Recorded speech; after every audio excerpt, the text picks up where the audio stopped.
Yes, people, what's going on? Welcome back to the channel.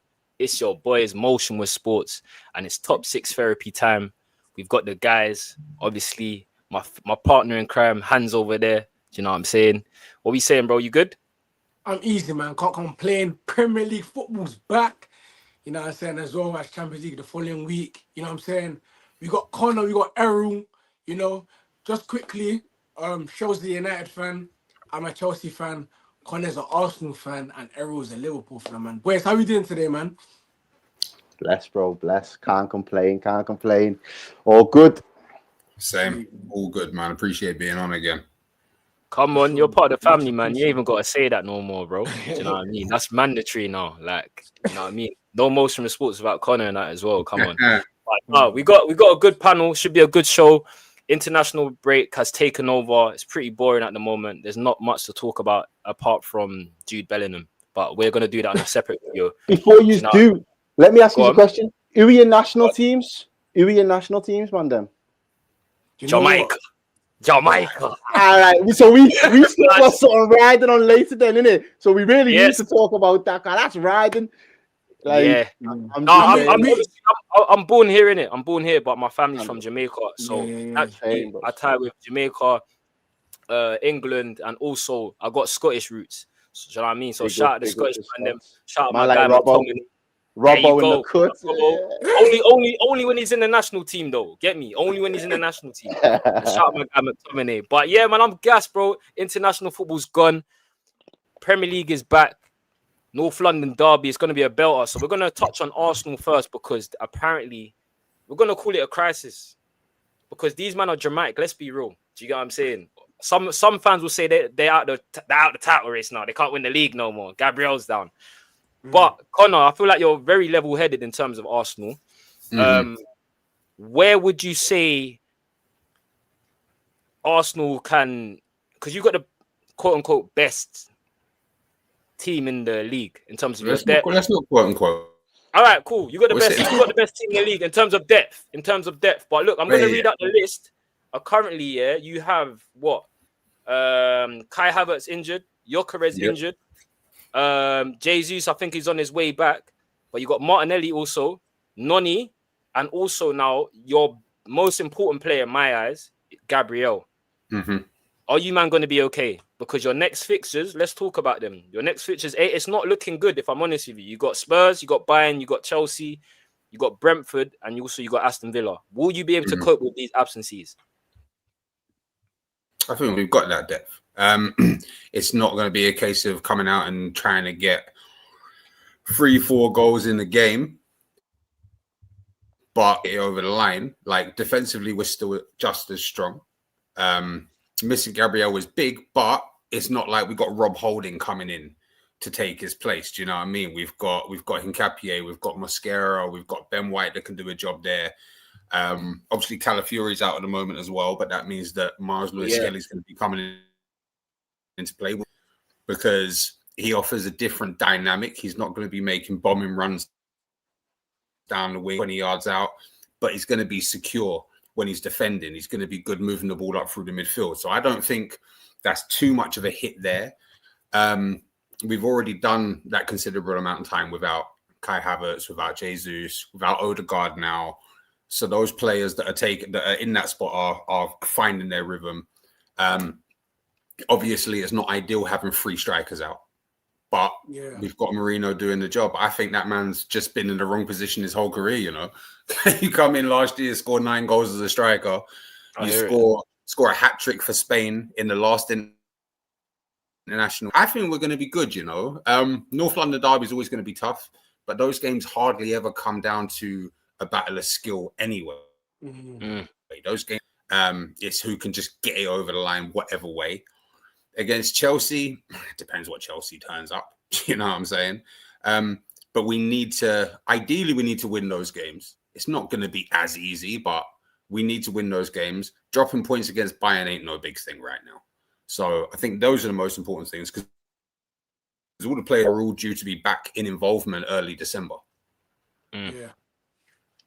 Yeah, but you know, one thing can I ask you a question? Because you see your set pieces, Let's say Gabriel he doesn't have to score them, just his presence alone brings so much confusion in that box to a point where he gets like on the back at the back post, he gets you assists sometimes, he gets flick-ons.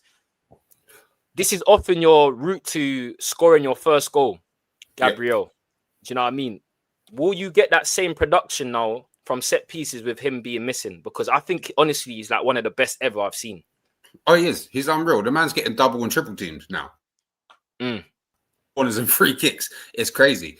But what I have noticed is that when he's not there or when he's come off or whatever else, we then end up over that spot, which seems to work because that guy's an absolute beast in the air. He scored so many goals from in the air. And we've got other people that people talk about how good Gabriel is. If you actually look at the number of goals he's got compared to the number that we've actually scored, biggest outcome. He just looks like the biggest nuisance because no one can ever mark him. Do you know what I mean? Timber scored from there. Marino scored from there. A few other players have scored from those set P2 this season, maybe 3. Yeah, but just before you go in there, like I said, it's not necessarily him scoring the goals, it's his presence and what he brings in that box. It's like you have to look out for him, and then he's a distraction for, like you said, the likes of Timber and all of these people. And it's not him necessarily scoring the goals all the time, but his presence and also his flick-ons. He gets assists from these corners too. Yeah. I'm saying man's racking up the J from the corner, whether that's a goal or assist. So listen, he's my FPL captain right now. Because I know he's getting something. Goals, assists, and a clean sheet. But now, without him in, depending on how long he's out for, teams, when they come up against us, obviously he's going to be a main point of focus. We need to watch Gabriel. This is what he does. Well, now he's not there. So now they're like, okay, everything that we've actually been focusing on is no longer there for us to focus on. So who do we look at now? They don't know what the other players are going to be asked to do. Yeah. So I think it could still work in our favor. It's like, even though the other players would be what you'd see traditionally easier to mark, they now don't. Player is now the focal point, but now they don't know this player's movement because they haven't been studying the tapes because there are no tapes to study. You know what? I think it's time for Saliba to step up, bro. I think it's time for Saliba to step up. I mean, Gabriel was holding his hand for the last year or so, bro. And it's funny how it was Saliba. You know what I'm saying? That's Gabriel. I think for him being the second in command in terms of like the back four, I feel like it's time for him to showcase why he was, you know what I'm saying, Real Madrid wanted them and so forth. But I think there's no excuses because Arsenal have been buying defenders, bro. So them man gotta make it work. Whether it's set pieces or clean sheets, I don't hear nothing. Get the job done. You know what I'm saying? That's what I'm saying. No, Errol, go on. I know he's gonna say something. Bro, Hans is 100% right. He's spot on.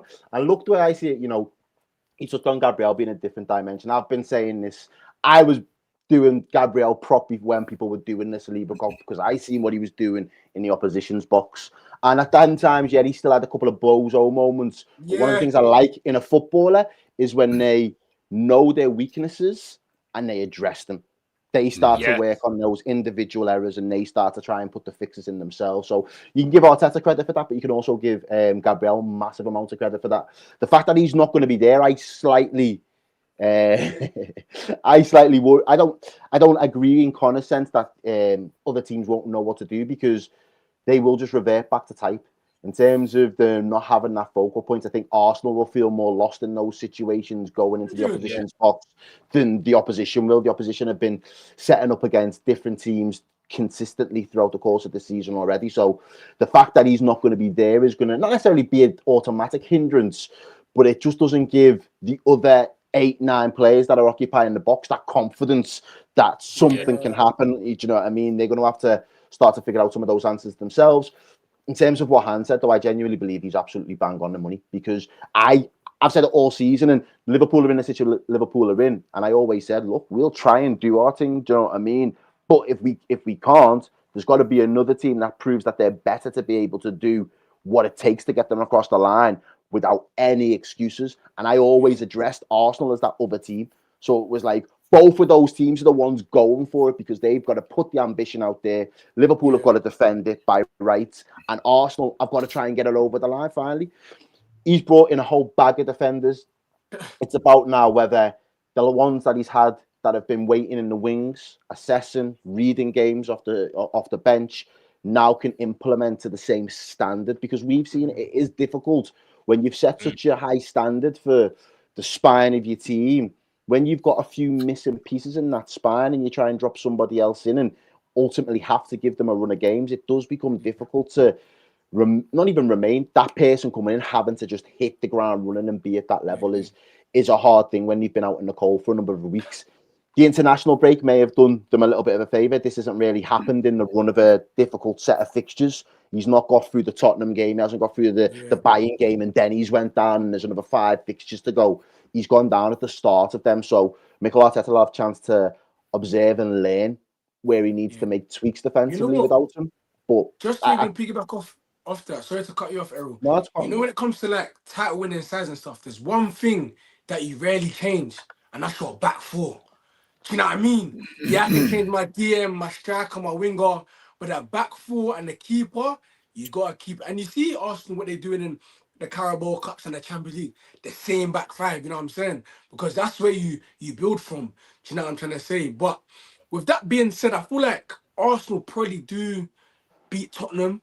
You know, I wouldn't say comfortably, as Connor said, like, not. I rate it comes down to who probably wants it more. Do you know what I mean? Maybe a bit of luck. But yeah, I feel like Arsenal definitely got the Northampton derby for sure. Yeah, I'm just gonna read some comments quickly. Gabriel will be a big loss, but we're a big club, should be able to deal with his absence. I'm just gonna talk on his absence and who should step in for him. I think that's gonna be Mascara. And then Kobe says, I can't lie, Gabriel is a huge miss for them. As a Liverpool fan, we must make sure we pick up as much points as possible, because I can guarantee Arsenal will drop points in their next run of fixtures. I agree. Just to piggyback off what everyone said, I feel Arsenal have got the players to cope with Gabriel's absence. I'm just more so focused on the impact he brings as a leader. As I feel like that's Mr. Arsenal in terms of Gabriel. When I watch him, the way he rallies the troops when stuff are going wrong, or like when there's a big block or interception or whatever, Gabriel's the first to put the guys together. And again, his presence in the opposition box, as much as referring to what Errol said, when he first came, he was a bit of a bozo. He had all of these moments. Now he's turned into a top centre back, world class in my opinion. The presence. It takes time, bro. That like people, like even with the Saliba stuff, do you know what I mean? I think if you reverse the seasons now, in that season where they were so many points clear, and then everyone was like, Saliba got injured. Them times, Gabriel still had some shaky moments in him. That's why they couldn't rely on him to get him over the line. Whereas I think if the same thing happened this season towards the back end, I still think no matter who's alongside Gabriel, it might not be that prime Virgil van Dijk level where you're dragging somebody up to your level. But I think he's enough of a defender now, and as you say there rightly, he's world class, that whoever's going to be alongside him in that last stretch, his leadership, his commanding, the way that he talks, his communication, I think he's got enough qualities now to be able to do that in the absence of somebody like Saliba. And to Hans' point, it's going to be interesting to see if Saliba can step up now. Yeah, man. Just quickly, Hans, sorry. Mosquera, he came on at Anfield and didn't look like he didn't miss a beat. Literally, he was top. He's been top soon as he come in. But again, to do that for a sustained period of time for 5 games now without Gabriel being in there, especially with the fixtures, like I said, the Spurs game, the Chelsea game, the Bayern game. Let's see how he adapts. But are you confident, Connor, in Mosquera coming in and being able to cope with that absence of Gabriel? You're forgetting Hankipe, or if that's how you pronounce his name, he's also there as well.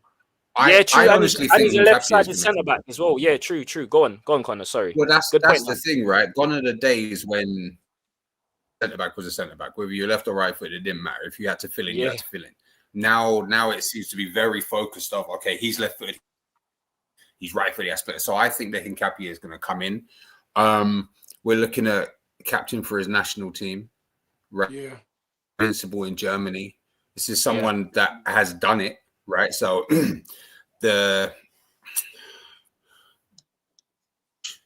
coming in for the North London derby in a game against Chelsea shouldn't be too much for him to handle. Do you know what I mean? The can actually have an impact on them, but it's in a slightly different way. So what we're seeing is where Hans said about Saliba needs to step up. Gabriel has taken such deep in his ability, like Errol said, that it's kind of more noticeable. Do you know what I mean? Yeah. So like for Saliba, he doesn't have the impact But then when you watch him, like you'll see crazy last-ditch tackles from Gabriel or these clearances or these other things. Then when you watch something come Saliba's way, he doesn't, because he doesn't get into that position. Do you know what I mean? The defending style is slightly different. Like we saw it even in like the Madrid game where Mbappe tries to go around and Saliba just steps across the man because his reading of the game is that good. So hopefully that way in which he reads the game can then rub off on whoever it is playing with him. But he does need to be very vocal with that person. But at the same time, when we're watching the game on the pitch, every now and again you'll hear a player shout "fuck off," and you'll hear it on a little microphone. But we don't hear how much talking actually goes on. For all we know, talking the entire match. But then we just have no idea. Do you know what I mean? Quickly, is Timber out, by the way? Or yes, that's another thing as well. Apparently, Timber got a little knock yesterday. Someone like did a high challenge on his knee. I don't know. It hasn't been diagnosed yet, but apparently there's a doubt. We'll get more information closer to the week. But just quickly, I want to ask you early predictions going into the North London derby, and we're gonna move on to Man City because we are only here for an hour. Do you know what I mean? So go on. Early predictions for the North London derby. I'll kind of go first. It's your team. I ain't got a horse in that race. 2-0. Get back to a clean sheet. 2-0, but it's not going to be an easy 2-0. Do you know what I mean? Yeah, okay, bro. Fez. He's at home. 3-0. Oh, he's at home, Connor? 2-0. Hard-fought game. Yeah, they're at home. They're at home, Errol. They're at home. I think Spurs I'm gonna say 1-0. I'm gonna say 2. Arsenal. Okay. I've got to see Arsenal drop points. I'm already looking for favours at this point. I'll be shameless and say it. No, but what do you think? Not what do you want? Yeah. What do you think? Not what you want. Get him. All right, then. I want Arsenal to lose, obviously, but I think it'll probably be a 1-1. I think Spurs are better on the road, in all honesty. And I think they are. Arsenal's defence may just be a little bit more susceptible to conceding.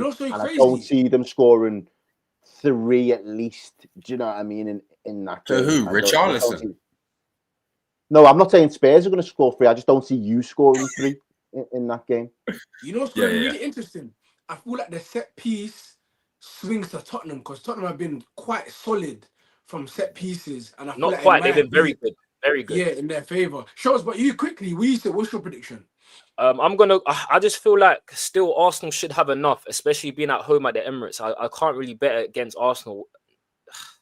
I'm gonna go 2-1, but it's gonna be a cagey game. I don't think Arsenal gonna blow them out the water. 2-1 cagey game for Arsenal. Cool. Just quickly, I want to talk on. I'm just gonna read some comments. I think the games. Mosquito will be asked some different questions. Mosquito is crazy. Mosquito is crazy for real. But yeah, now that's calm. And then what else we got? Hope you're right, Roman, but I don't see it. Would love a cheeky 1-1. 3-1 Arsenal. CC says, shout out my boy, my stepbrother CC. 3-1, and Arsenal have too much of them. Yeah, fair enough. Well, let's talk on Man City, because I feel like I was on Redmen TV with Errol on Friday, and I'm not gonna lie, I'm one of them people. I underestimated Man City. Can you let the people know? Let me land. You're gonna get some. Hans said they're gonna win the league. Yeah, Hans, I apologize. I was wrong. Man City are better than I thought, but it's only quarter of the season, bro. So hold your horses. You know what I mean? Hold the horses. But guys, do we think like the general consensus of footballs, as not just say you guys, I'm saying everyone, have people underestimated Man City and Pep Guardiola? Massively. This season in particular, anyway. And I think it's in part the way that the media and fans across the board had such an emphasis on what Liverpool did in the summer in terms of, Man City looked way off it last season. We didn't know what was going to happen when Rodri came back. Liverpool have spent all of this money. Man City have recruited in a way that maybe on paper, unless you may be like one of those, you watch Wire Scouts or things like that, you're probably looking at some of those players on paper and thinking, okay, but did he really take City back to being 4-peat City or 100-point City? We're not sure and we're not convinced. So with Liverpool doing what they've done off the back of winning, Arsenal being the most stable side and having, new players in there and getting a striker, most people were kind of putting their energy towards Arsenal and Liverpool. And at the time, it was probably logical to do so. But one of the things, and it was kind of the rude awakening, and I got it when we played them the other week, was you can't underestimate Pep for a minute, because he is an absolute, he's obsessive with it. Like, when you think he hasn't got nothing left to give, he now turns two centre midfielders that aren't really about that life, turns them into fullbacks, and he's got them sourcing. Do you know what I mean? He's like, right, I don't need to go direct to Liverpool the way that we've been going direct with more teams to Haaland, but I'll just isolate your right back and I'll put Doku on there and let Doku have the game of his season so far. Like, he still finds ways, and I still think he's got a complement of a team there that they might lose more games, they might concede more goals, but there's enough quality where they won't go on such a downturn in form in the way that Liverpool have so far this season. I think City will be probably the most consistent. Now, if that consistency gets them over the line, it's a different question. I don't know whether Arsenal are just going to have one of those stretches of runs of games where it doesn't matter what you do mathematically, they've just put, 15 wins, 16 wins on the board back to back. You're just not catching them. But I think City's form now, they'll feel that they've definitely got an opportunity massively over the next couple of games. You know what? And you just got to be careful, bro, because Arsenal fans are getting giddy, and I'm happy, I'm happy that it's them getting giddy, because, as I say, I've just got my trophy. I'm quite happy, content right now for the time being. I need to pick things back up all over again. Feels like I need to start again. But City, you can't sleep on City and Pep, bro. If you sleep on City and Pep, you're about to get... You know what? I feel like when we done the predictions in August, I alluded to Pep. I said he's the best manager in the league. Now, he never had a good season last season, but you can't take away the fact what he's actually on when it comes to this football thing. You've said it, Errol, bro. My man's obsessed, bro. He's not normal. Do you know what I'm trying to say? And then I feel like for me, again, when it came to the transfers, I said, Donnarumma. We see how Arsenal went to another level when they got Raya. Like, Donnarumma is a serial... I don't even know how, even looking back at it, PSG are crazy, bro. But the mad thing is, sorry to cut you there. With Donnarumma, he's another example of not playing the typical step style of footy, but I'll still make it work with what I've got right here, right now in the 100. moment. And to add to that, if you'd asked me 3 weeks ago, I would have said, no, we've not underestimated, because Haaland's doing kind of what Salah did, but he probably aren't got this. All of a sudden, I'm like, it's not Haaland is going to be their gunman. But Pep is their shooter, bro. He's the guy he's just on it differently. And that's where I've realized again in the recent weeks. And again, you've got to take your licks, and you know what's so crazy?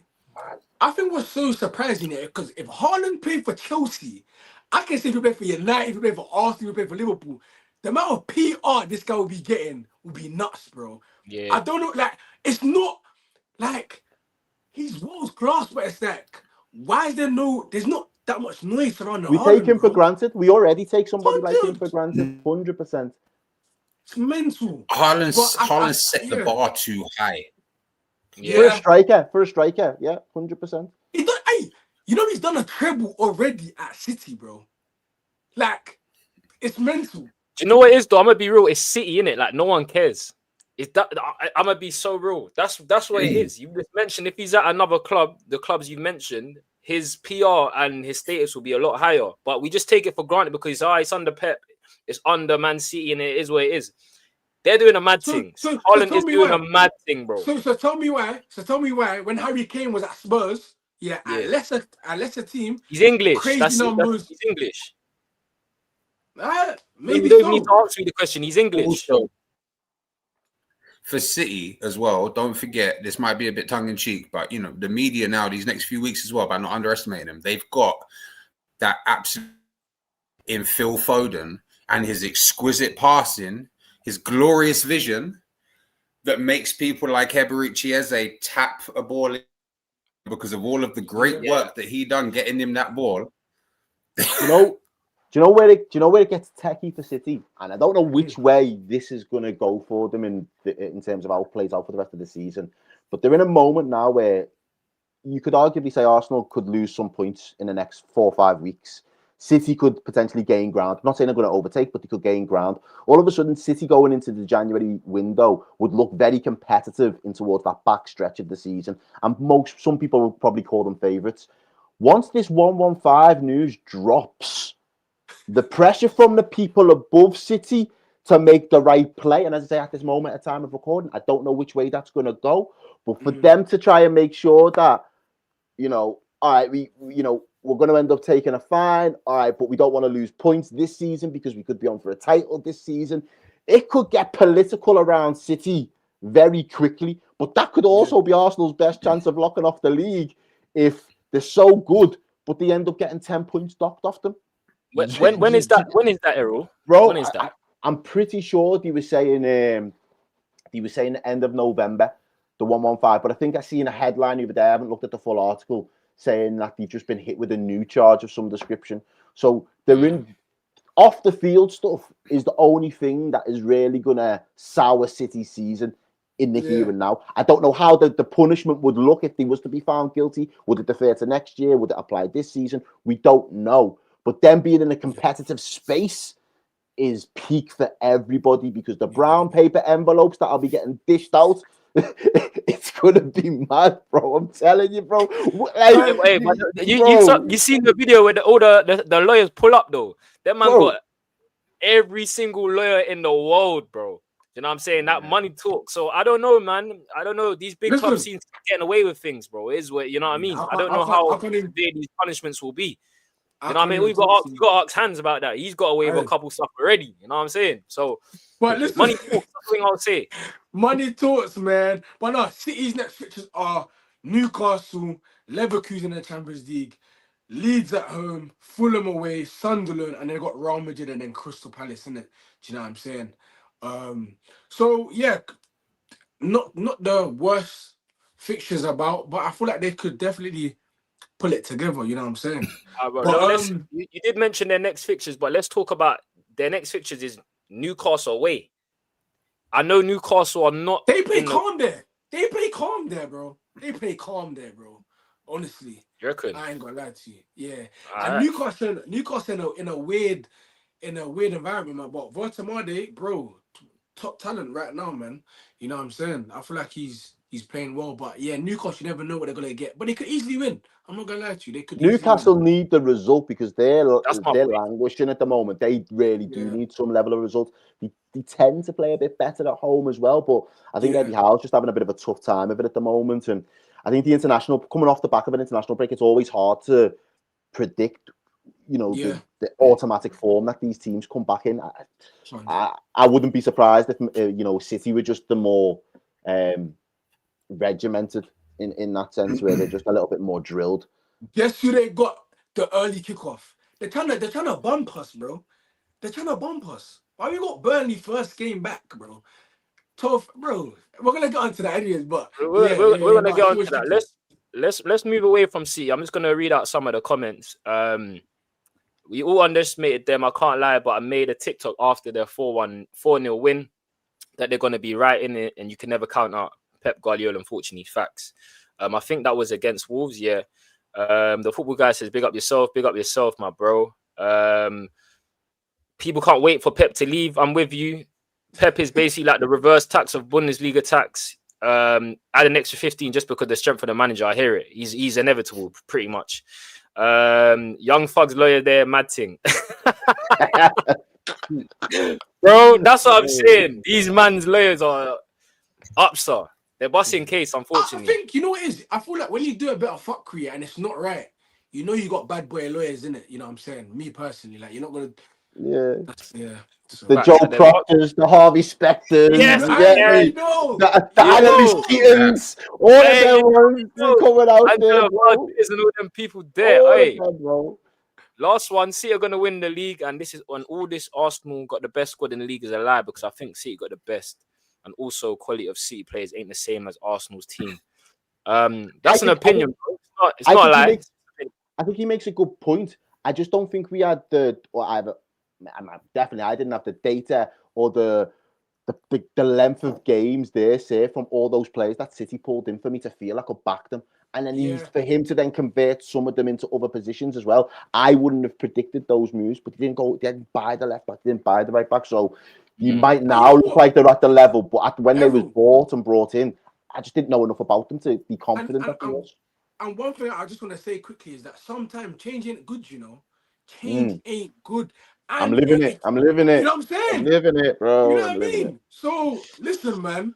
Yeah, you gotta work with what you got sometimes.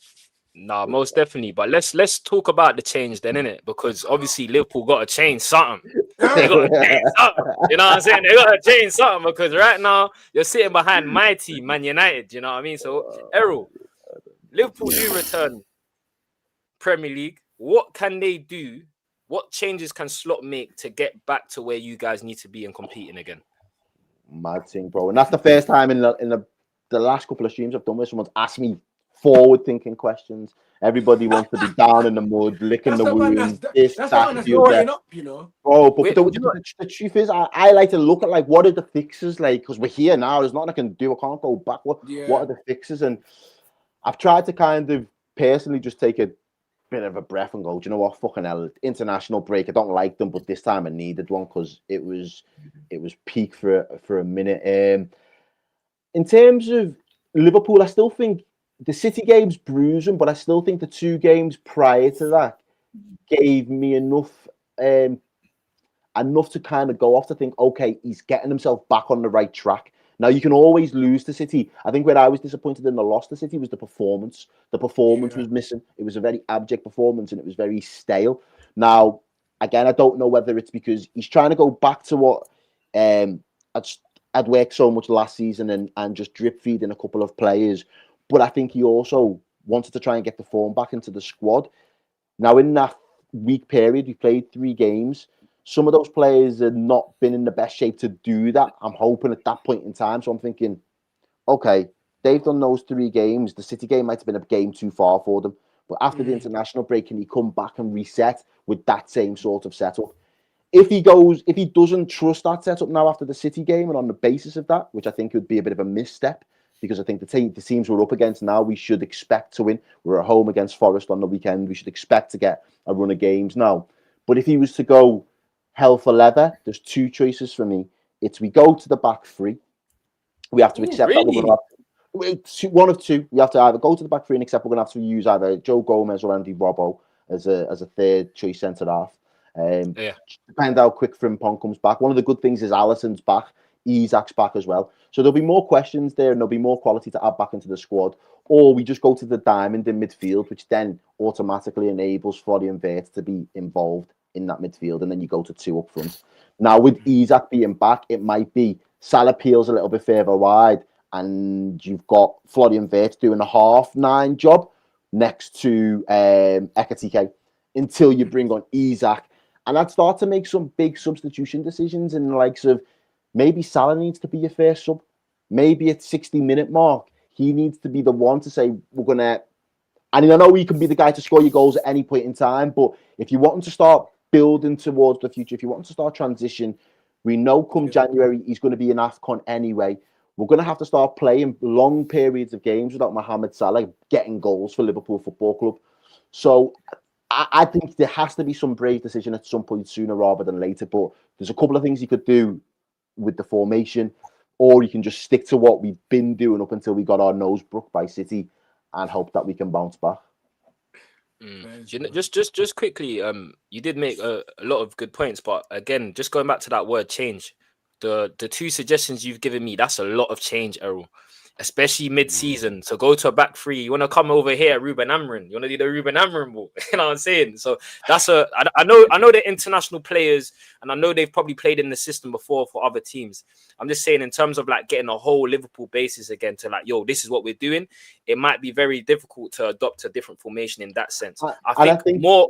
Go on. Sorry. No, I think you just dead quickly. I think you're right in terms of that might be not a situation that he wants to do, but with Alisson coming back, he might just remain what we've been doing because he trusts that we've got Alisson back now, and that gives us a little bit more solidity in terms of less likelihood of conceding goals. But I do think that is a massive change. But it could be the blueprint of what he wants once we go into the January market for a defender. So it might be a necessary change at this point. What do you make of Liverpool at the moment, Connor? Do you see any signs of them coming back in, pushing you lot a bit, or is it pretty much set in stone with them? Right. Honestly, honest hat on, the quality that they are, what they've shown, obviously last and in previous seasons being, third behind us and City, but still being a dangerous team. You can never really count them out. But there's also a part of me that wants to say it looks like the slot machine. It's like the Klopp effect has worn off. And that's kind of what he rolled off last year, because it was Klopp's team and they played like Klopp's team all season. I don't know, did that give us a sense of what slot is about? Or is this just a weird transition period, and over the next few years, he's going to be one of the best managers that in the world? It's hard to judge. It leans more to that, and it's horrible to say, especially with Liverpool fans that are friends of mine. But he came into a setup that was already there. They continued to play like it. They won the league. Other teams fell off. It was a low, and then now the first challenge, bringing in your players, playing your system. And already lost, 5 league games? Yeah. Like, it's a big hit. And if you look at the team, right, why Salah hasn't been performing so much this season? You brought in who was supposed to be the best creative player in the world. Now a lot of stuff goes through Florian Wirtz. Florian Wirtz has not been able to find running. So now we've already taken a portion away from the most creative player and making changes and switches in that midfield. And someone said, I think it might have been with you guys last time I was on. I think it might have been Dell or something that was playing in a 10 a lot last season. Liverpool didn't really have a 10. They had Sobo and Maka both kind of in that slightly forward centre midfield position. But I remember, Errol, you pointed out on a show a few weeks ago how often playing a 10 actually managed to find Salah, who was the man right next to him. And it was an astronomically low number. I think there's just too much extra creativity been brought into that team, and it's taken away from what. And losing Luis Diaz as well, I've pointed out, has been a massive thing for them. Yeah, I'm not trying to hear that. I'm not trying to hear that, but yeah. All right, cool. Errol, why are you not trying to hear it though? Because I agree. At times, I don't think he necessarily provided that attacking quality for you guys. There was very times where he's wasteful. I do hear that, but there's another part of the game, as you know, and that's the defensive side, and that's the pressing, and the intensity, and that's what he brought. You know, them South Americans, they just have it, like the Tevez's of the world. Like, you had that in Núñez, you had that with Diaz. So are you not missing that because the players you've brought in now, they're more like luxury, flamboyant players that don't really want to get too dirty and do the nitty gritty? Do you get what I mean? So, but before obviously Errol gets the ball, I just want to say something. Like I play professionally, yeah, but like, bro, do you know how hard it is to be consistent, bro, at the highest level? Like, brother, this is why they get paid the money they get, my brother. For sure, but I'm saying there's levels to it, bro. Do you know what I'm saying? Like, but that's what I'm saying. Like, with just cool. With what Connor said, yeah, I hear it. But I feel like Slot, and I'm gonna give him a baby Slot, which he did cool, Gravenberch. Now that wasn't Klopp. That was Slot. You know what I'm saying? I feel like he played Luis Diaz up front, Gakpo up front a bit. There was a bit of, you know what I'm saying, Slot sprinkle. But I think, yeah, man, that's what I really got to say on that term. But yeah, the floor is yours, man. No, look, everything you've said about Luis Diaz, the good and the bad, is right. I was just more frustrated, and I think Hans started to allude to it for me. Slot came in, didn't get the bag to go out there in the transfer window and buy his players, so he had to work with what he was got. That was his first remit, and in having to do that, I always refer to this on content when I was doing it last season. I wasn't mad that we didn't do the signings because we signed him to be the head coach.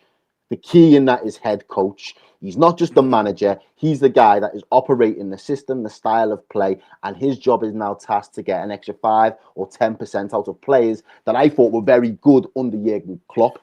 But in the years that we had bought them after we had won the league, through one thing or another, we just never was able to get ourselves back over the line. So the year before, obviously, we finished third, but we had been in the title race up until about late March, early April. I was like, can he just get more? And he did. Gakpo was better. And he didn't really play Gakpo through the middle that much. He opted to play him on the left side. that was Klopp's thing, trying to play Gakpo through the middle. Didn't really bang. Putting him over on that left, his numbers were very good, and he was a lot more of an efficient left winger than the likes of Luis Diaz. But it's in that left wing kind of bubble that he operates. Where Luis Diaz was probably the last of the mavericks that we had within this squad. But as a maverick, he was able to deploy him to be the intense presser, the one who would track all the way back, the one who had that engine and that stamina. So we had those additional qualities that you wouldn't necessarily just apply as a normal, typical left winger. But for me, the stuff in front of goal, where I wanted to see him bang and be explosive and make better decision making, a lot of that was just still wanting all the way towards by the time we sold him to Bayern. And I think when Slot was looking at it, that game against Leverkusen, when he does go through the middle and he scores a hat-trick, he was absolutely brilliant. And it looked like that was the type of role that Slot wants his number 9s to be playing, and there could be some legs in that. But then we tried it a couple of times in a couple of other big games last season, and he just couldn't get going. He, at that point, was being too maverick, running around like a headless chicken, not knitting the play and not being close enough to goal when we needed to get the ball into the box. So you just knew that was never going to be a long-term solution. So it was always well, if we want me left winger to be me left winger, Cody Gakpo is more efficient at doing that for us, and he'll put up the numbers without all of the mad thing that happens elsewhere on the pitch. If you want somebody to be your hound dog, up, down, then you do go for Luis Diaz, but the output still doesn't give you what you desire. And I just thought, in terms of value for money, I thought the business side of it made sense to sell him at the point in which we did. I'm not mad that he's tearing it up in the Bundesliga now either, by the way. Like, he's a special player, but you've just got to have the right setup. And he's the type of player, ultimately, that you build a bit of a system around and let him off the leash to do his thing, whereas he had too much of a role. You know what? Just again, shows. I don't know. Let me go quickly if you don't mind. Yeah, go on, bro. Just even on that note here, like when Slot came in, it's a settled club. I'm not like it's club like with Liverpool. There's a lot of like unity. You know what I'm saying? Togetherness. He comes in, does his thing, whatnot. But it's like anything, bro. You know, as a manager, to manage egos. Like there's Isak now, there's Salah, there's Wirtz, there's Van Dijk, there's big names. Managing egos is stuff that you gotta work off the pitch, bro. You know what I'm trying to say? And he's finding that out now. Has he got the cojones to say it's actually on the bench, sorry, not playing? But that's a different type of stress, you know. He's been doing that minus the Salah thing, though. You get what I'm saying? And just go on, carry on. Sorry, bro. That's calm. But it's not. Sorry, Hans. No, just on that point. I was just gonna say, it's not easy. Just wanted to read this message from Cobby. But for me, Salah needs to be dropped. I'm sorry, but I think he's finished.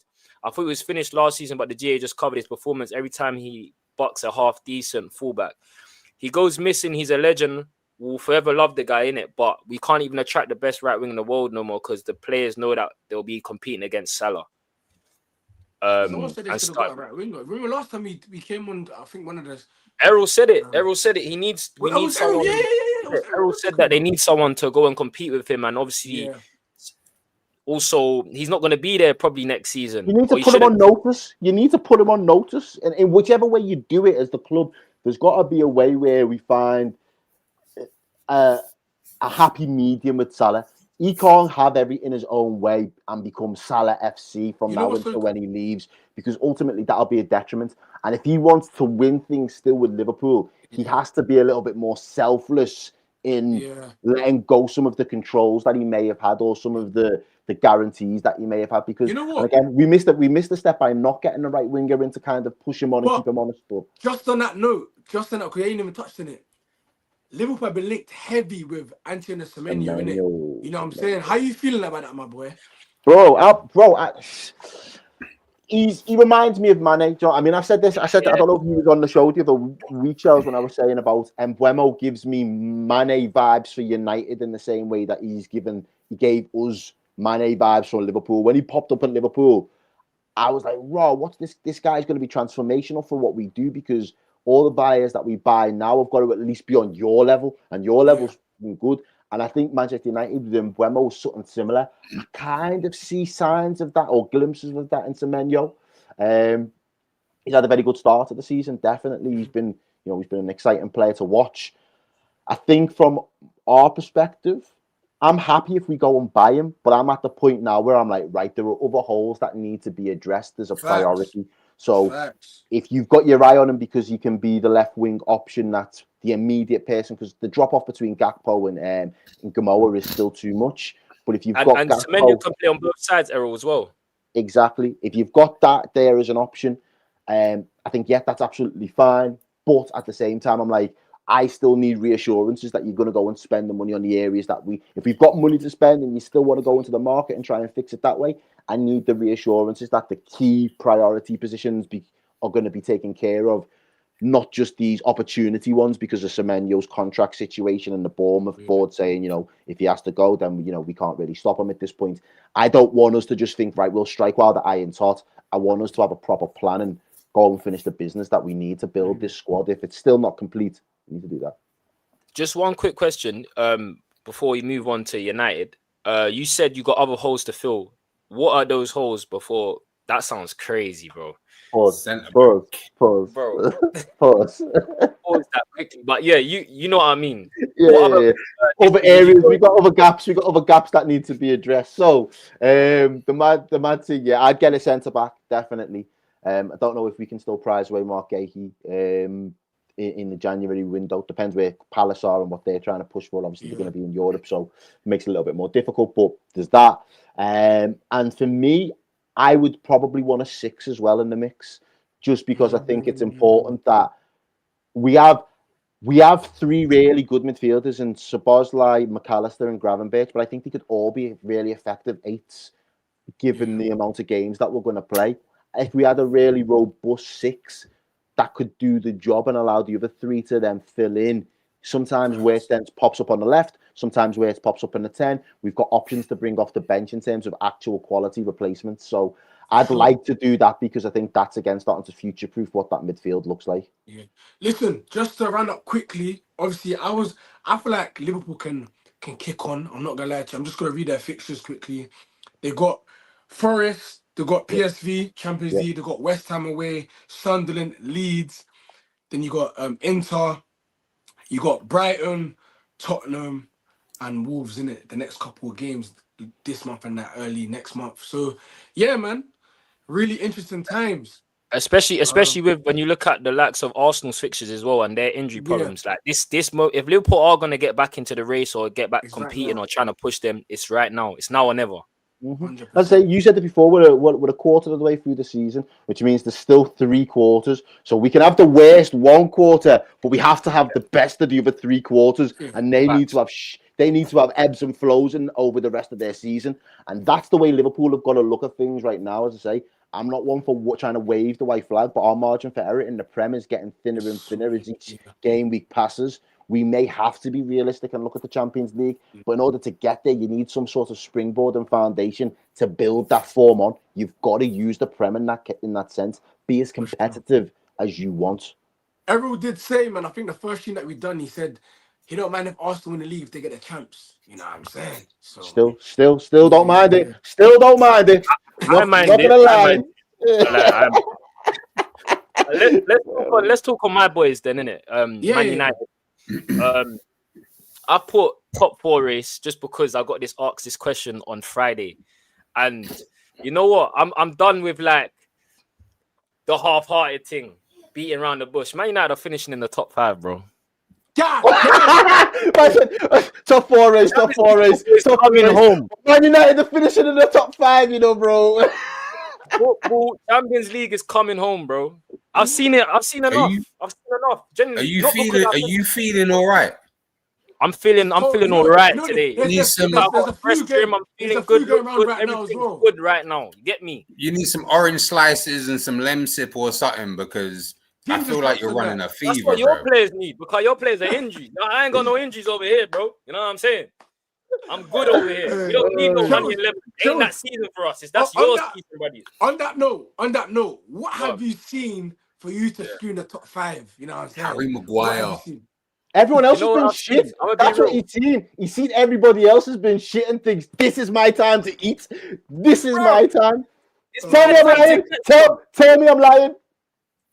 this is exactly, Errol. I don't care about my team. I'm looking at what's going on in front of me. The rest of the teams are dead, bro. Every team is dead in this league. Why shouldn't I say my team can finish top 5? I've got, like you just mentioned, I'm going to say it, signed the summer so far. Brian, Bloodcut and Burmo. Get me? I've been telling, man, about this guy. Cunha hasn't really hit the heights yet, but I just feel like United should have enough attacking power. One game a week. Been telling you. We got Uncle Cass rolling back the years, bro. Got him rolling back the years. You know what I'm saying? Legs good. Man's been in the gym. I don't know what's happened. He's looking slim. He's on the Ozempic, bro. He's looking good right now. He was cooking for Brazil the other day. Yeah. That's what I'm saying. He's back. So listen, I'm going off what United are seeing. I know Sesko's out with an injury, but Casemiro, Kobe, one game a week. Got Burma, got Cunha. Listen, man, we're finishing top 5, bro. I'm no longer on the negative thing because the rest of the teams are shit. I keep saying this. I hear it. I got to look at my rivals are what? Bournemouth, Liverpool, Chelsea, Sunderland, and Spurs, and Sunderland. Like, bro, come on, man. Why? I'm big Man United. I'm going to keep the standards high. You say that, but it's the same teams were here last season, bro. And you might finish where you finished. Like, listen, last season is last season, innit? That's gone, forgotten. All I can go off is what I've seen off this season. Football moves fast. Do you get it? No one thought Liverpool are falling off. It happened. Teams are falling off. Teams are not great. You expected teams to be doing well. They're not doing well. It's quarter of a season. So for what I've seen, United, also to put into context, United are a very good first half team. Reason why we're struggling at the moment is because we can't get over the line in the second half of the game. If we can fix these things and the manager bit better with his in-game management and the mentality shifts where we're scoring and we're going up 1-0, we start getting them, picking up the results, and all of a sudden we get wins instead of those draws, the mentality will shift. Do you know what I mean? I've heard the interviews. I've examined at the start of the season. United should be competing for a top 5. No one can tell me different. 100%. Again, we're a great first half team. We just need to figure out the second half. Can we make the changes right? Can the manager be more brave? All of these questions are what's keeping us back. But again, no more beating around the bush from me. You've heard it. It's live. United are finishing in the top 5. I'm a hold you to that, you know. I'm a hold you to that. Bro, your manager, though. Your manager, like, he wants to steal the moon. He's anyone realize he sounds like Gru from Despicable Me? That's all I get when I hear him. He must be you know what though? Actually, I do want to point out one thing in terms of the players that you've got in this season and how they can actually impact. Obviously, in Buemo, Cunha, all them, blah blah. Your best signing, and I will say it right now, was a absolute class signing. Lamens. Yeah. You find a keeper. Proper keeper. Like, I thought, yeah, whatever, United have made some dumb decision again. Like, yeah, he looks all right, but a lot of keepers look all right. Nah, he's a keeper. When I watch the games, I'm like, yeah, you lot don't need to worry when the ball's Belgian, isn't he? Coming towards me. I think so. That's Thibaut quarter 2.0 right there. I'm seeing that. This is what I keep seeing on the timeline. I'm like, just because. But you know that like players are going to score goals, and sometimes they're going to score wonder goals. But with Onana in goal, you just going to happen. Nothing dumb's going to happen with this guy. He is a great keeper. It was a good signing from you. Do you know what it is as well? Just off that point, you did Le Mans. Just the confidence he brings to the squad. We've had Onana, we've had Bayern there. Do you know what I mean? That already is a write-off, especially when it comes to corners and set pieces. Do you know how it is? The man them have played all man and play 6 aside. When you got a goalkeeper behind you or 7 aside, you know it's long. You can't get shots. We don't have that problem no more. Do you know what I mean? But one thing I'll say as well, United's start to the season, I think we've had the worst start to the season in terms of the difficulty of fixtures. So our first 11 games have been the hardest on paper. Yes, you can check it. I know. I think Arsenal I mean, for United. No, we've had Liverpool. Look at United fixtures. Can we just be that hard? Nah, listen, United fixtures were a mad thing. Like I think people are forgetting. We had Arsenal, we've had Chelsea, we've played Spurs already. Look. Let me just get. I can't even get up on the screen right now. Hold on, bear with me, guys. So look, we've had Arsenal, we've had Fulham, We've had Fulham away, by the way. We've had Burnley in that. We've had Man City. We've had Chelsea. We've had Brentford. We've had Sunderland, Liverpool, Brighton, Nottingham Forest, and Spurs. Bro, look at those names. On our next 10 games, we have Everton, Crystal Palace, West Ham, Wolves, Bournemouth, Villa, Newcastle, Wolves. Do you see what I'm saying? Listen, I hear there it. is a real chance for United to pick up some points over this. I know the AFCON's going to come in and we're going to get rid of them Burma and Ahmads of the world. But listen, it's one game a week, man. Surely. I can hear the music now. Because there's no European football. Man says he can hear the music now. We are the hey, man, I've got to shoot, yeah. But boys, yeah, go on, man. Big up, man. Thank you, bro. I'll catch you in the next one. Make sure you like and share. Run up the team, people. Cheers, baby. Love, man. I'm gonna leave your information in the description. Make sure you go over to the Red Cartel TV and subscribe. Let's talk on. Do you want to say anything else about my gas, or you gonna let me off? No. I feel like I feel like you believe it, innit? That's one thing I'm gonna say. I feel like you believe it.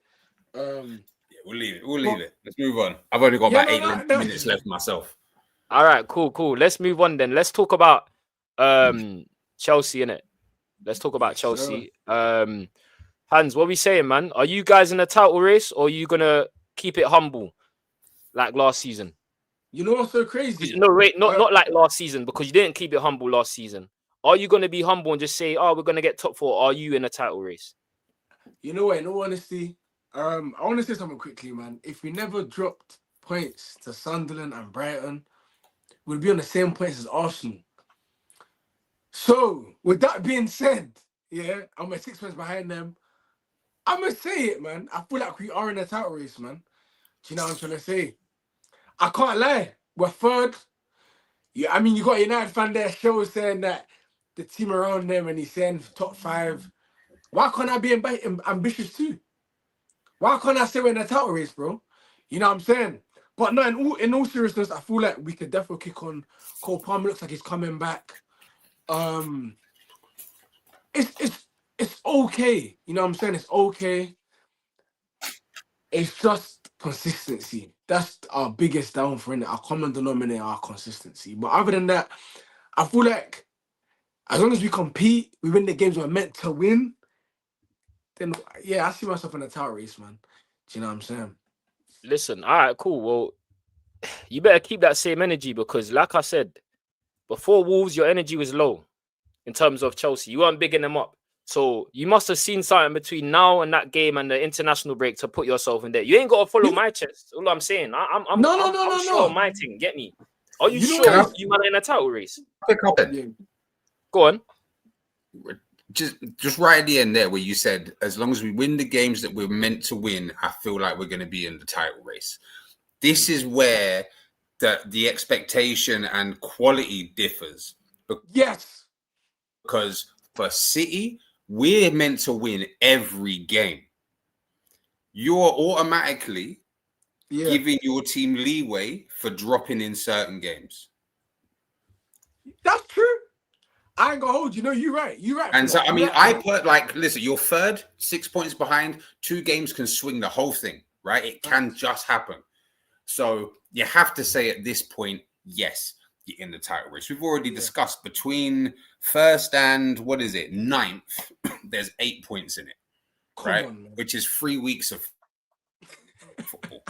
But if you really believe that you're in the title race, we're not just saying it. You can't be saying, like, as long as we win the games that we're supposed to win, allowing room for games that you're not supposed to. Chelsea are meant to be a top club. Because as professional football players, they probably feel like, yo, I can't lie, every single game. You know what I mean? But I say that because there's so many times where it's like, we've played at Brighton, we've played at Sunderland at home, and we've dropped points. Now, it's Chelsea have left me in a place where it's just like, bro, we can really do it. We can compete at the highest level. You know what I'm saying? But there's always some performances and there's some games where it's like, bro, you man being serious. But that's my point. And just what you've said and what Connor said, piggybacking off both of you. Yes, you can perform where it needs to be, but can you do that on a consistent basis? not on the games where it's just the big games. When, For like you sure. said, the smaller sides, you go to Sunderland or whatever. Can you get those over the line? Can that consistency show in those games? Because yes, you can compete at the bigger stages, but it's not always that. Sometimes that's not the Achilles heel. You saw the same thing with Arsenal last season. They were great, yeah, top 6 record, all of that. The smaller games, when the games you expected to win, it's the same position that my club's in. Yes, bigger games, we can get up for it. The next 10 games are games we should win, or we might be favorites, or it's not an imbalance. Can we get that over the line? So we're in the same situation in terms of our clubs. Do you get what I mean? I mean, the only difference is I feel like we're not, because no one's better than Cole Palmer in your team. And Cole Palmer has been missing. Yeah. Fairs. And we've been coping. Now, once you get, top 3 in his position, top 5 in the league, back in your team, there's got to be differences, bro. There's got to be a big difference. Whether that's, if he's marked outside the game, cool, someone's on him, that's calm. But the players around him. When Cole Palmer sets on, same way you might talk about Gabriel being the presence and the leader, calm. When Cole Palmer plays for Chelsea, bro, he delivers, and the team follows that, bro. You know what I'm saying? So the fact that we've coped without him and we've dropped points, he's back where we probably need him more than ever to come there and do his thing. So yeah, man, that's how I'm at with it still. That's fair. I mean, I gave you shit at the start because that's what I got to do. I got to put pressure on you. I got to see what you say. Do you know what I mean? But and in terms of, like you said, you know, when I probably shouldn't win. In fairness, like the game against us is a game that if you do drop points, it's actually not that big a deal, realistically, because you look at it, we're top of the league, whatever. Last year, we beat you 1-0 at home. We drew at Stamford Bridge. Year before, we beat you 5-0 at home, drew at Stamford Bridge. Then the game before that, we beat you 4. Realistically, looking at that and the fact that we ain't got no worse, you guys shouldn't be expected to win this match. No, I'm going to say against Arsenal. I'm going to say a draw. I'm going to definitely say a draw at Stamford Bridge. But again, that was before Gabriel was out. I feel like our home record is all right. And against the top 6 sides or whatnot, we put in a good shift. And you know, the only thing is, I always say this, bro. Again, forget Arsenal. I'm not saying it's right to lose, because everyone said something earlier. Losing, we don't want to lose, but sometimes it comes down to how you lose, bro, which is way worse than losing, bro. You know what I'm saying? Like, again, you look at probably our worst defeat. I can't really remember who it was. Yeah.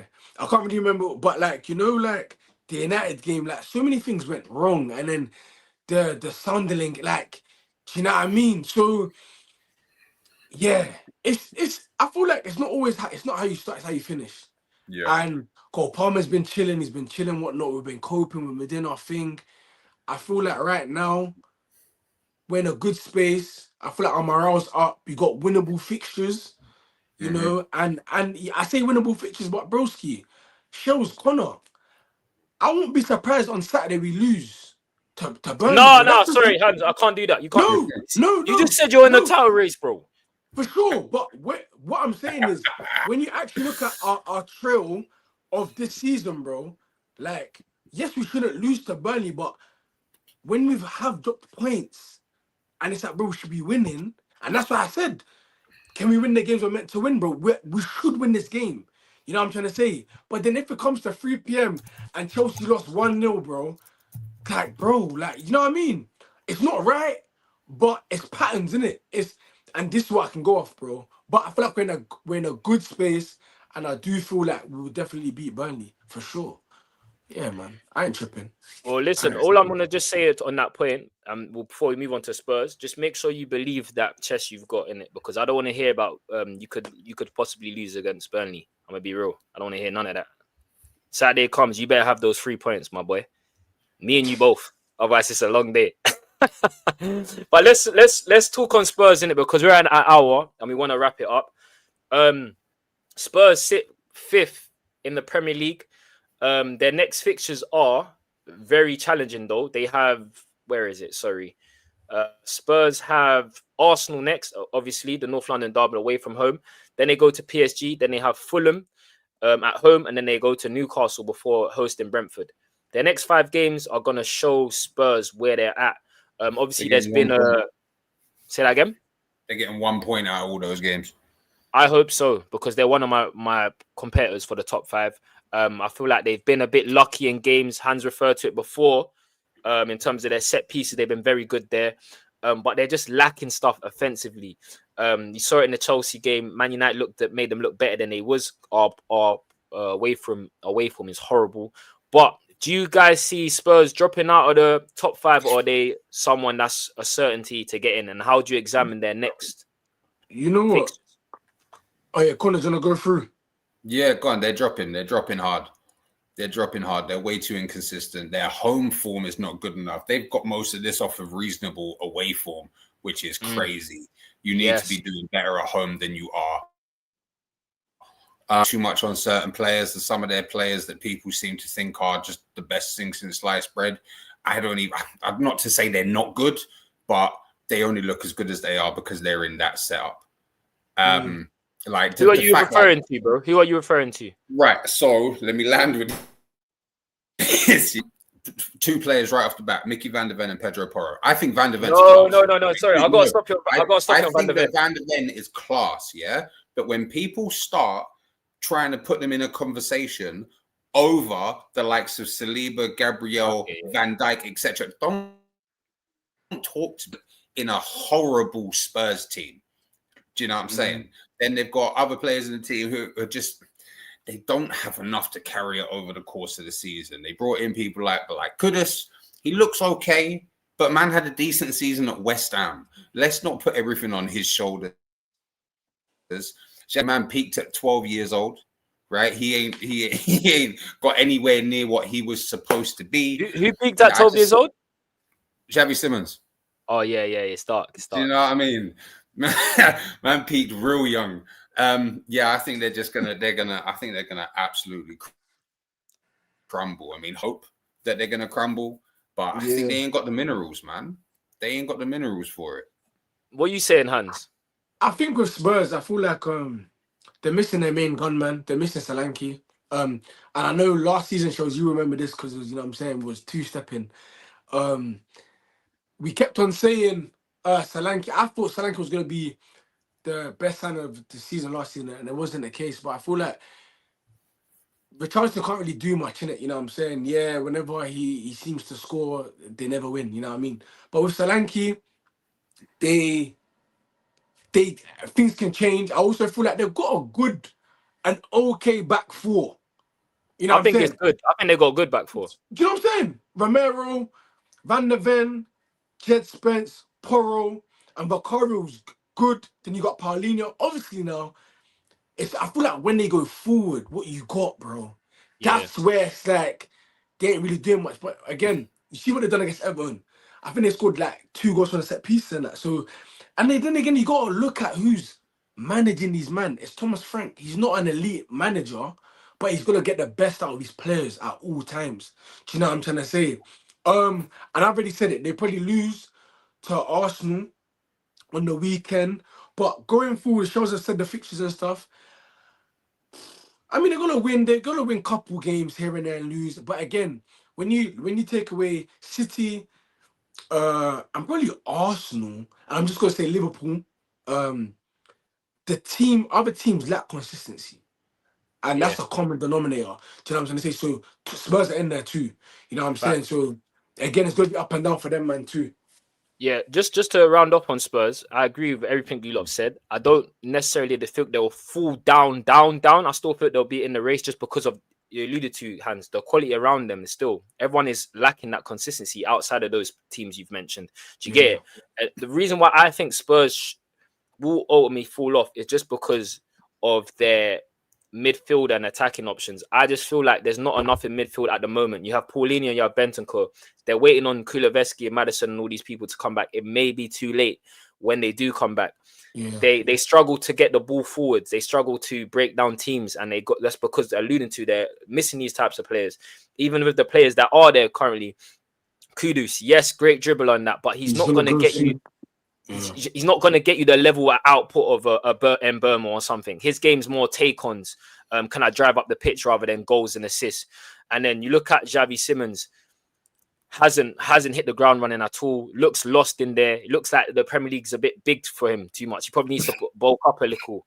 Do you know what I mean? So who out of the two guys from Bundesliga, Xavi Simons and Wirtz, who's actually been? Have they both been bad? They've both been terrible. They both stank. Terrible. Yeah. I mean, I know the answer to that, but yeah. Worth a question. But yeah, Spurs got a long way to go, and so did the rest of the teams around them outside of Arsenal and Man City. This has been a sick show, I can't lie. Second episode of Top 6 Therapy. Second live going. So yeah, big up everyone that's tuned in today. I see a lot of familiar faces. Shout out Ren, shout out Stino, shout out, a lot of comments, man. We need that. You guys make the show, honestly. So shout out Renz, shout out Kobe, shout out CC, shout out Riz as always. And yeah, man, you guys keep locking in with us. I appreciate it. Just disclaimer as well, we hit 300 subscribers. We asked for it on our last live and we got like 327. I know you man have been fucking with the basketball heavy as well. So there's more content coming for you around basketball on Thursday. We'll be more content with Connor, of course. And yeah, it's been a great show. Connor, I don't need to do an outro and all of that because Connor, I'm going to put all your stuff in the description. Same for Errol. Motion Sports, MWS. Make sure you tap in with us, man. We're trying to get 500 subs now. That's our new goal, innit? I'm going to put it right here for the banner for you guys. Bang, 500 subs. We need that ASAP. Run that up for us. And yeah, sign out, Hans. Sign out for me, my bro. No, I just want to say, I appreciate the love, the support.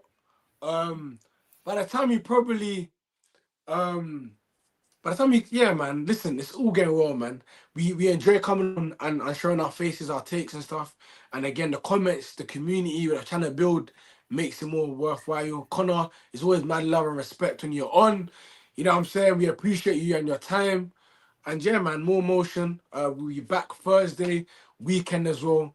You already know, man. You already know the program. You already know. Yes, sir. That's it, man. Top 6 Therapy, episode 2, more motion, MWS. Shows, Hans, Connor, Errol, bless. Come on.